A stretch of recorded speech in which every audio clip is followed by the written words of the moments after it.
మనందరికీ తెలుసు కదా! రీసెంట్‌గానే కామారెడ్డి జిల్లాలో పోలీసుల ఆత్మహత్యలనేవి ఒక పెద్ద సంచలనాన్ని సృష్టించినాయి. అయితే పోలీసులు పూర్తిగా ఇన్వెస్టిగేషన్ చేస్తున్నారు.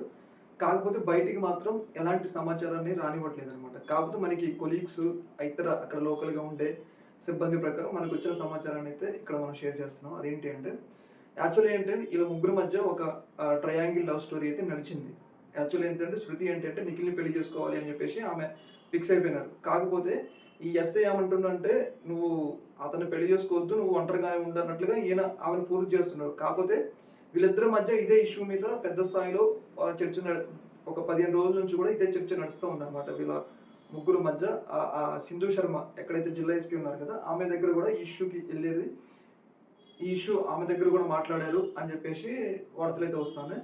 ముఖ్యంగా ఇక్కడ ఏంటి అంటే, శృతి పెళ్లి చేసుకోకుండా ఒంటరిగా ఉండాలి అని చెప్పేసి ఎస్ఐ భావించిండు.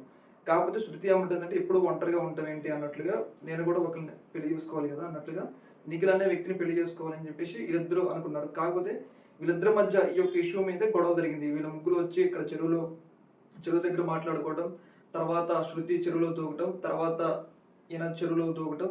ఇదంతా ఏంటి అంటే ఒక పెద్ద ఇష్యూలాగా మారిపోయిందనమాట. మనకొచ్చిన సమాచారం ఏంటంటే పెళ్లి ఇష్యూ.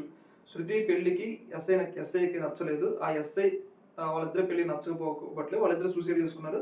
తర్వాత ఎస్ఐ తన మీద ఇది ఎక్కడ వస్తుందని చెప్పేసి ఆయన కూడా సూసైడ్ చేసుకున్నట్లయితే ఇక్కడ వార్తలైతే వస్తున్నాయి. ఏదేమైనా గానీ ఈ యొక్క ఇష్యూ అనేది తెలంగాణ పోలీసు వ్యవస్థలో మాత్రం ఒక పెద్ద మచ్చగా మారుతుంది. రీసెంట్‌గానే చాలా చాలా ఇష్యూస్ మనం చూస్తా ఉన్నాం. ఎఫైర్స్‌కి, కానిస్టేబుల్స్‌కి సంథింగ్, ఎస్ఐలకి సంథింగ్ ఇలాంటివన్నీ కూడా.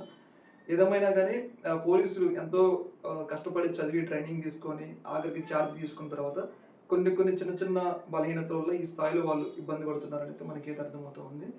చూడాలి మరి పోలీసులు చివరగా ఏం తెలుస్తున్నారనేది. ఇలా ప్రాథమికంగా వచ్చిన సమాచారం అంటే వీళ్ళిద్దరి మధ్య శృతి పెళ్లి విషయంలోనే వాళ్ళ మధ్య పెద్ద స్థాయిలో గొడవ జరుగుతుందనైతే మనకైతే తెలుస్తా ఉంది. ఈ యొక్క ఇష్యూ మీద మీ యొక్క అభిప్రాయం తెలియజేయండి. ఓకే. మరి థాంక్యూ.